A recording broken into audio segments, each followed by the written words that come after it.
भाग्य थिले एमितिका बर मिले तो मते मिलगला मो लाइफ पार्टनर। ना प्रपोज कला तो 2 वर्ष हो गला।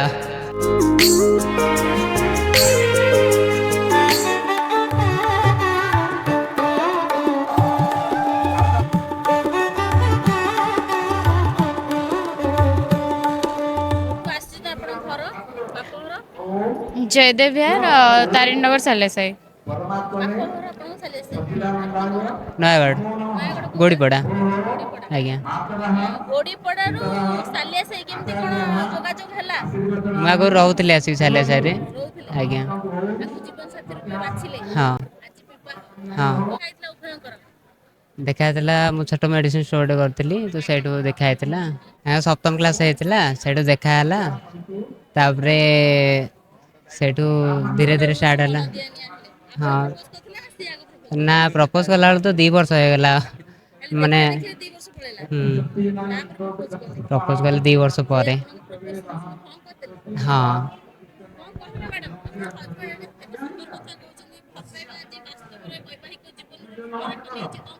से तो मत बहुत भल पाती माने सब बेले सब साथ रे साथ ही दियंती आउ कौन कहबी से तांको ପାଇଁ बहुत खुशी भाग्य रे थिले एमितिका बर मिले तो मते मिलगला मो लाइफ पार्टनर बहुत खुशी। तांकर कथबार्ता बहुत भल माने समस्त को बड़ मानू केमती सम्मान करती बिहेवियर बहुत भल सेटा ही मत भल लगे मुझा किसी देखनी मु बास देखिली से बहुत भल मो सहित जब फास्ट देखाई से मत बहुत भल कथा माने 2 वर्ष लगिगला आम मैंने भल पाइबापा से माने कथबार्तार मुझे फसीगली आ भल पाईगली ना आम घरे तो कहीं राजी है नथिले फास्ट तापर आम घरे धीरे धीरे जानला जेहेतु मुझे माने बाहागर आसला मु राजी हेलिनी घरे घरे धीरे धीरे राजी हो गले। ना घरे एबे भी राजी ना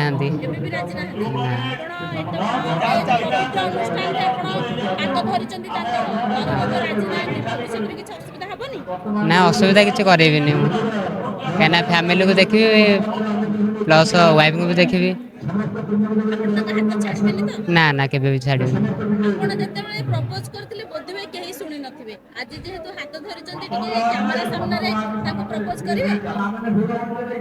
तुमको पाई मु आज बहुत खुशी अच्छी आज बार गोटे केपी वाला रखी नहीं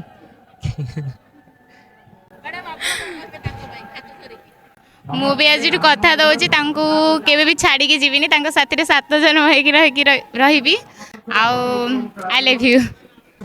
आजकल तो समस्त पैसा पछरे ही गोड़ाती जहाँ पाखे पैसा अच्छे झील ता पछरे ही जाए मु कांदीनी बाकी सी मो बहुत कांदी बहुत कांदी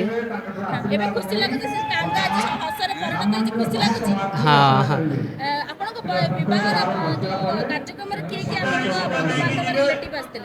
रिलेटिव केवल झील तरफ आसती मो माँ आसचंदी भाउज आसचंदी आ मो भौणी आसचंदी एते बड़ा पवित्र कार्यक्रम होउची आपण नुआ पाद थापुचंती संसार रे आगो को बढ़ुचंती आपण को घर लोक नाहंती आपण को केते मन रु दुख लागुथो नियाती से मान को पई आपण कोन कहिबे आपण दि जण को आलिंगन करिवे घर को पाछटी नेबे पो बो हिसाब रे से माने मो पई किछि करंतु न करंतु किंतु से माने मते जमना देछंती ना तो सेते मु तांको टिके छाडी के रहि पारेनी ना सेमती किछि मु कहया चाहेनी केवल तांको एक्सेप्ट करिया दरकार सेति के कोन कहि मैडम आपण ससुर सासुर लोक नाहंती ताको कोन कहिबे कोन कहि कि मनेबे मु चाहूँगी से मत एक्सेप्ट करूँ आदि भी थर एक्सेप्ट कले मुझे सब कथा बुझी जी भी जहाँ करवा कथा सब करी बोहूर जी कर्तव्य मुझे सब करी बस थरे राजी ही जातु। जय जगन्नाथ रामाय रामचंद्राय रामभद्राय वेधसे रघुनाथाय नाथाय सीतया पतये नमः। आज सामूहिक विवाहर आज 12तम हो गला आठे जी समस्ते बरकन्या आसुचंदी गरीब मध्यमित परिवार जैसे सब आसुचंदी से माने एटी भल भी विवाहर संपूर्ण करके जाउचंदी तांकर भी आमे भी कानू को आसीचे एठी समस्त दाम्पत्य जीवन सुख शांति भी रही आ श्रीरामंकर आशीर्वाद रो एमानंकर विपुल धन जन गोपलक्ष्मी आयु सबू भी बहुत भल रही ଆଉ ଈଶ୍ୱରଙ୍କ ଦୟାରୁ ଭଗବାନଙ୍କ ଦୟାରୁ ଏମାନେ ବି ଆଜିର ବି ଯେଉଁ ପୂଜା ଅର୍ଚ୍ଚନା ବିବାହଘର ହେଇଛି ଏମାନଙ୍କର ସୁଫଳମଣ୍ଡିତ ହେଉ। ଏମାନଙ୍କର ଯାହା ଯୋଡ଼ି ଦେଖାହେଉଛି ଏମାନଙ୍କର ଦାମ୍ପତ୍ୟ ଜୀବନ ସୁଖ ଶାନ୍ତିରେ ହିଁ ରହିବ। ଏମାନେ ଉଚ୍ଚସ୍ତରୀୟ ମଣିଷଟି ଦୁଇ ଜଣ ଲାଗୁଛନ୍ତି। ଏମାନଙ୍କର ବିବାହ କ୍ଷେତ୍ରରେ କହିବାକୁ ଗଲେ ଏଙ୍କର କିଛି ନକାରାତ୍ମକ ଶକ୍ତି ଏଙ୍କର ନାହିଁ, ସକାରାତ୍ମକ ଶକ୍ତି ଅଛି। ଏମାନଙ୍କର ଦୁଇ ଜଣଙ୍କର ବରଠାରୁ କନ୍ୟା, କନ୍ୟାଠାରୁ ବର ଯେତିକି ଯାହା ପରସ୍ପର ବିବାହର ଭଲ ପାଇବା ଦରକାର ଦୁହିଁଙ୍କର ପରସ୍ପରଙ୍କର ରହିଛି। ସେମାନେ ଆମେ କିଛି କହିବା ଦରକାର ନାହିଁ।